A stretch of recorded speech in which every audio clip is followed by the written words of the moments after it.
Alright everyone, this is MP Blaze of New Nation. Today I'm bringing you War 5 versus DSVG. BG1 has Protect, and I will be joining War with Killmonger, Claire, and Quake. My path assignments are Path 9 of Section 1 with 1 fight, and Path 3 of Section 2. I will also have 3 mini-bosses.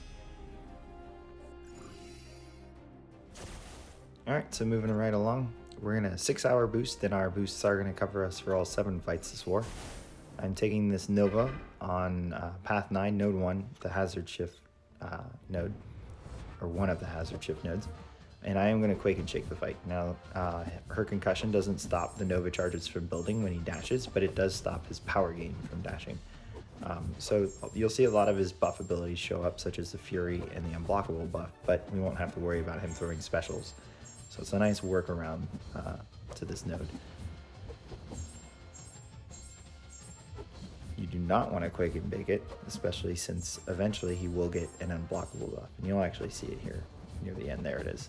So that's kind of where Quake and Bake will eventually fail. But you'll see, nice and easy, down he goes, a little over a minute. Moving on to my next Quake fight, this Korg on Mixmaster. We are going to have a White Magneto pre-fight because we had an extra one, so I'm going to have an additional 15% damage for this fight. It does have Power Focus 1, so there is a worry of getting hit or dropping a heavy and pushing him to SP1. So you have to Quake and Shake and be confident about it. There is the class disadvantage, so it takes a little bit longer than most of your Quake fights.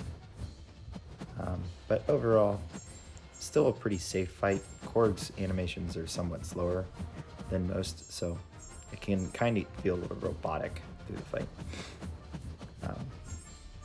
It is very common to use an Omega Red here. I've used a Sabertooth with the Killmonger synergy over the off-season. Also I'm sure a Storm X would possibly work. The only thing you'd have to worry about is the Protect, so you'd have to land a few intercepts here and there. But not a bad node to Quake if we can manage it, which we can, even with it being a rank 3 Korg. So you're going to see here it takes almost a minute and a half, but he is going down here. So nice and clean. Next up, I get to use Claire on Chitinous Thorns with Hulkbuster. The game plan here is to just stay in Curse of Blood so that we're bleed immune.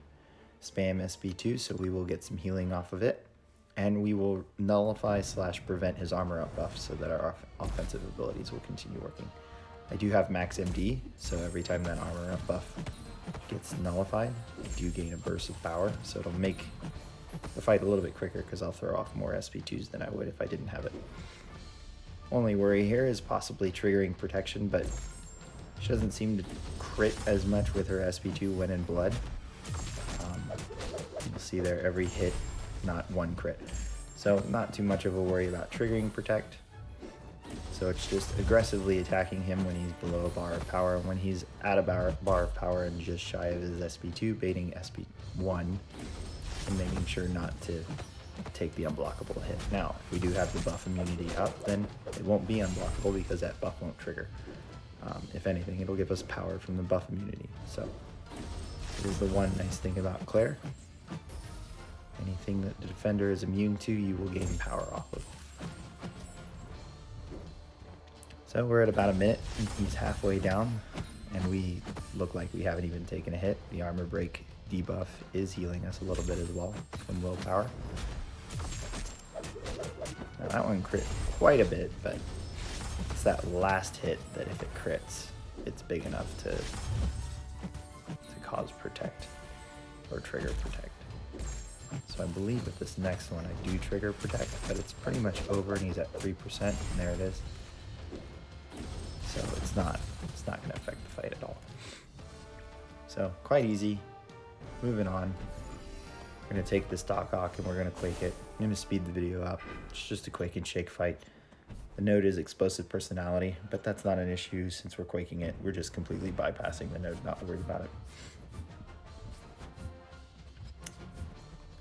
Quake Doc Ock quite often in AQ, so I'm very familiar with his animations.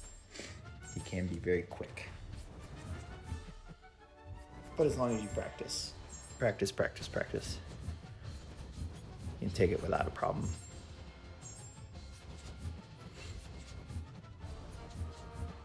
Getting close here, one more aftershock and he should go down. And down he goes, so a little over a minute. Moving right along to our last Quake fight, this rank 2 cable on Vigorous Assault with increased recovery. So we're going to Quake it to avoid the regen buff when he gains bar of power, and therefore avoiding his unblockable attacks.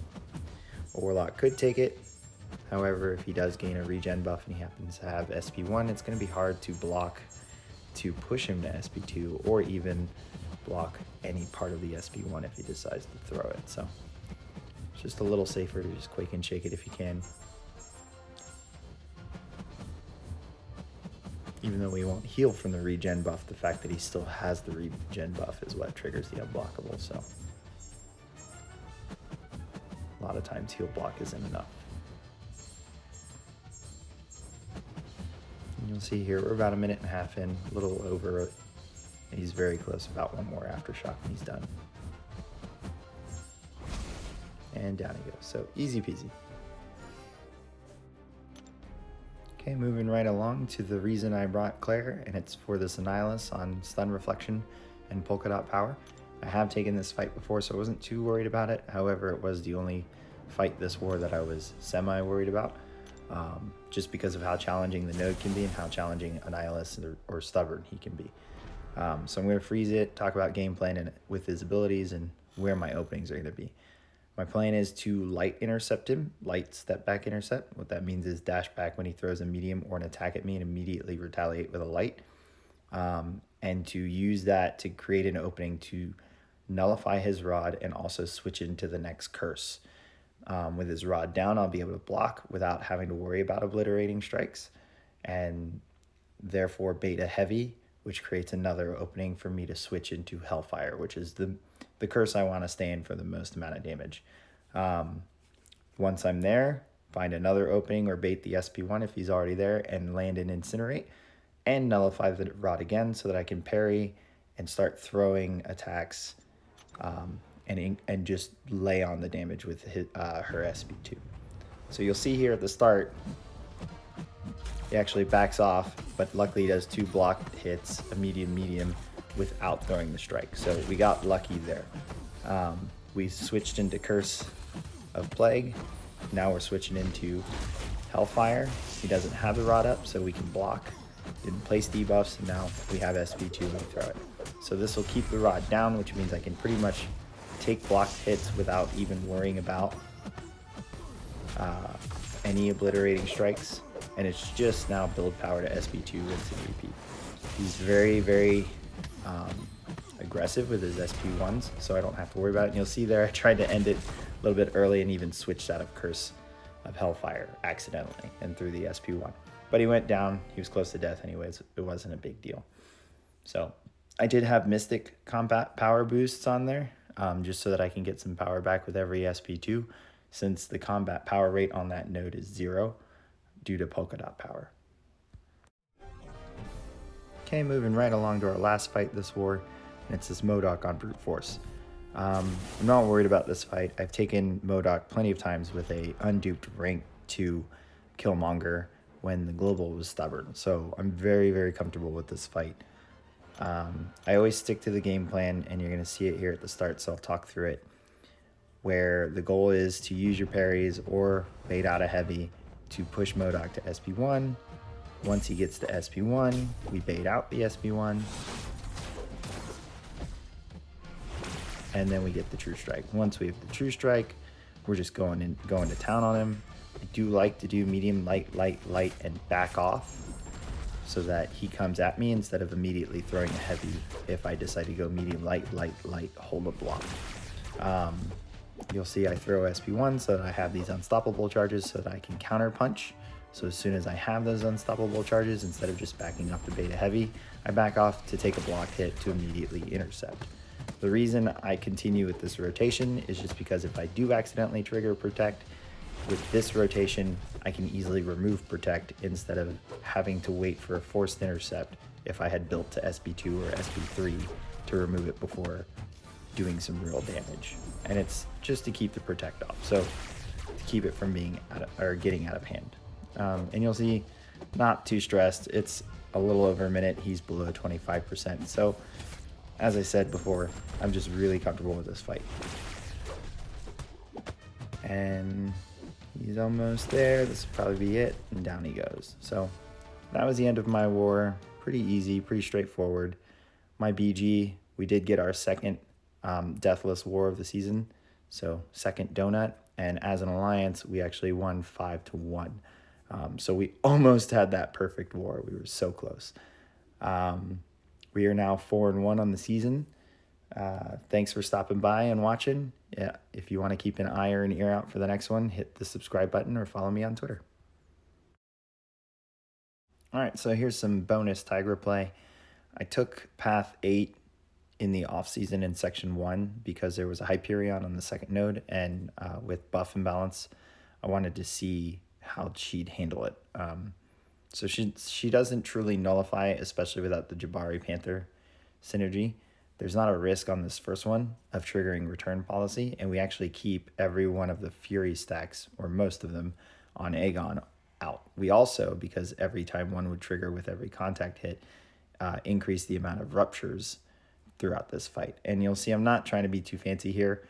Aegon's SB2 can probably be retaliated with a heavy, but his SB1 totally can't.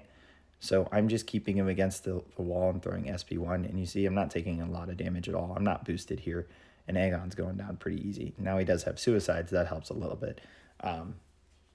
But she's not a bad solution to this fight. Not to say that Aegon is very hard on path 8 of section 1. It was this Hyperion I was kind of interested in. The global is protect.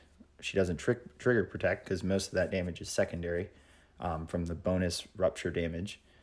Especially during SB2. So it's more of just practicing the animations here. So what I like to do with Hyperion, and luckily he didn't have suicide, so this is a little bit truer of a fight, is to push him back to the wall with a combo, bait the SB1 when he gets it, and this time he got pushed to SB2 because of that first power gain that I wasn't able to neutralize. He has another power gain. There's probably going to be another SB2 that I bait out here.